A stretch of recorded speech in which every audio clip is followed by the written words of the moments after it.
आज हम बात करने वाले हैं उन 10 पाकिस्तानी ड्रामास की जो रिसेंटली एंड हुए हैं और जिन्होंने स्क्रीन के सामने बैठने वालों के दिल पे ऐसा नक्श छोड़ा है जो शायद मुद्दत तक नहीं मिटेगा। कुछ ने रुलाया, कुछ ने सोचने पर मजबूर किया और कुछ ने अंदर से बिल्कुल हिला दिया। तो चलो शुरू करते हैं। ये हैं 2026 के top 10 recently ended Pakistani dramas और ट्रस्ट मी, इस लिस्ट में कुछ ऐसा भी है जो आप एक्सपेक्ट नहीं कर रहे होंगे। नंबर 10 पर जो ड्रामा आता है उसका नाम है बाहर नगर और ये सुनने में जितना सिंपल लगता है अंदर से उतना ही एंटरटेनिंग है। एक बड़ी हवेली, एक जबरदस्त खानदान और उसके अंदर चलती एक ऐसी सियासत जिसका मुकाबला किसी भी ऑफिस पॉलिटिक्स से हो सकता है। बाहर बेगम जो हिना दिलपजीर ने प्ले की हैं, वो अपने पूरे घर को संभाल रही हैं, लेकिन उनकी बहू नरगिस जो जवेरिया सौद ने प्ले की, वो पीछे से ऐसे चाले चल रही है जैसे ये कोई बिजनेस डील हो, रिश्ता नहीं। मुझे पर्सनली ये ड्रामा इसलिए पसंद आया क्योंकि ये रोया नहीं, हंसाया, लेकिन हंसाते हंसाते अंदर तक चुभा भी। हिना दिलपजीर तो हमेशा से ही एक अलग लेवल की एक्ट्रेस हैं, लेकिन इस ड्रामा में उन्होंने अपने आप को बिल्कुल नया प्रूव किया। अगर आप जॉइंट फैमिली सिस्टम की हकीकत को थोड़ी सी कॉमेडी के साथ देखना चाहते हैं तो बाहर नगर एक परफेक्ट वॉच है। लाइट लगता है लेकिन मैसेज गहरी है। नंबर 9 पर आता है ख्वाबों में मिली और ये ड्रामा उन लोगों के लिए है जो यंग लव की वो इनोसेंट पोएटिक फीलिंग मिस करते हैं। दो फैमिलीज के दरमियान की गलतफहमियां और उनके बीच फंसी एक प्यारी सी लव स्टोरी। कास्ट में आशिर वजाहत, अदनान रजा मीर, अयाना खान और उमैमा सलीम हैं। ये सब नए चेहरे हैं, लेकिन इन सब ने स्क्रीन पर जो फ्रेशनेस लाई वो देखने वाली थी। डायरेक्शन का विजुअल स्टाइल, वो सॉफ्ट टोन्स, वो पोएटिक फ्रेमिंग, ऐसा लगा जैसे कोई नॉवेल पढ़ते पढ़ते एक खूबसूरत पेज पे रुक जाओ। मेरा पर्सनल ओपिनियन, ये ड्रामा थोड़ा स्लो था हाँ, लेकिन जो लोग पेशेंट रहते हैं उन्हें इसका पे ऑफ बिल्कुल वो फील देता है जो हम चाहते हैं। न्यू जनरेशन की एक्टिंग देखनी हो तो ये एक मस्ट वॉच है। नंबर 8 पर है मोहल्ला और ये ड्रामा एक ऐसी चीज लाया जो आजकल बहुत रेयर हो गई है। वो पुरानी वाली अपनापन वाली फीलिंग, एक ट्रेडिशनल गली, उसमें रहने वाले अलग अलग लोग, उनकी गॉसिप, उनकी तकरार और फिर वहीं एक दूसरे का साथ भी। बुशरा अंसारी और अस्मा अब्बास, यार ये दोनों एक साथ स्क्रीन पर हों तो सीन ऑटोमेटिकली यादगार हो जाता है। जावियार नोमान एजाज ने भी काम किया जो एक अलग ही सरप्राइज था। इस ड्रामा को देखते वक्त मुझे ऑनेस्टली अपने बचपन की याद आई, वो मोहल्ला कल्चर जो अब सिर्फ फोन्स और क्लोज्ड गेट्स में खो गई है। ये ड्रामा नॉस्टैल्जिया का एक खूबसूरत डोज है, लेकिन साथ में ये भी बता जाता है कि डिजिटल एज में हम असल में कितने अकेले होते जा रहे हैं।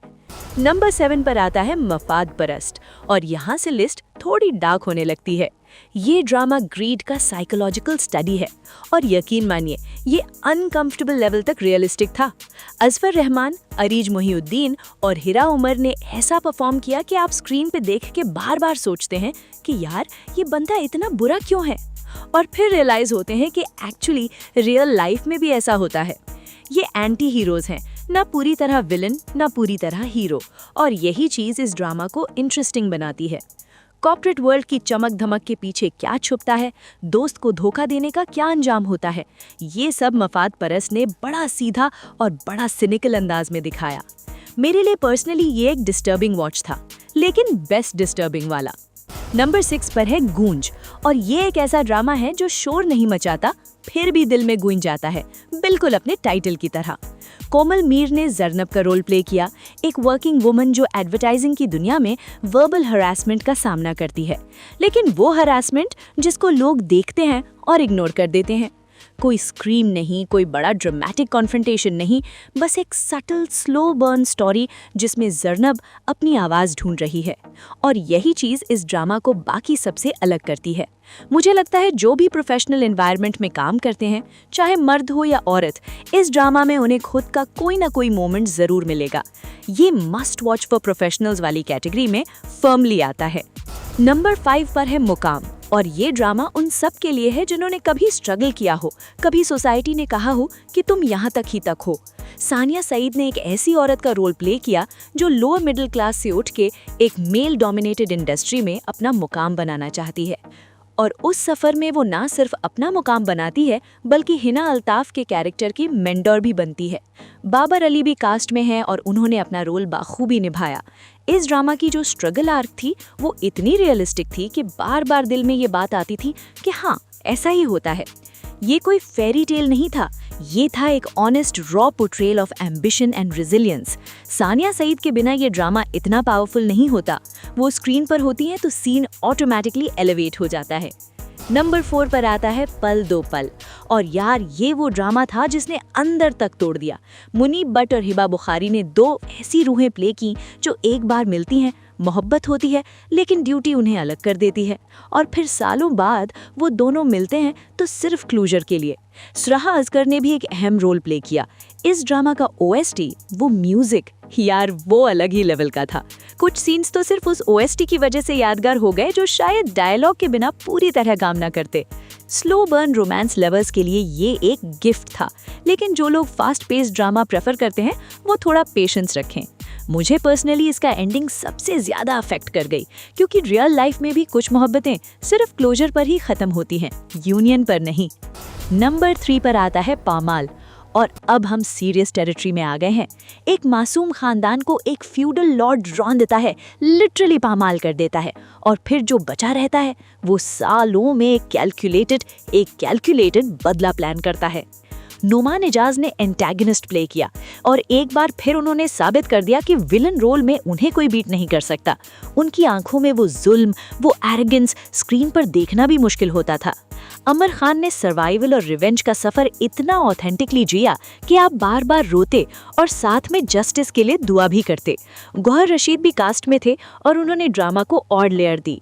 इस ड्रामा का एंडिंग सैटिस्फाइंग था हाँ, लेकिन जितनी कीमत चुकाई गई उस तक पहुंचने के लिए वो आपको सोचने पर मजबूर कर जाता है कि क्या बदला लेना सच में वर्थ इट होता है।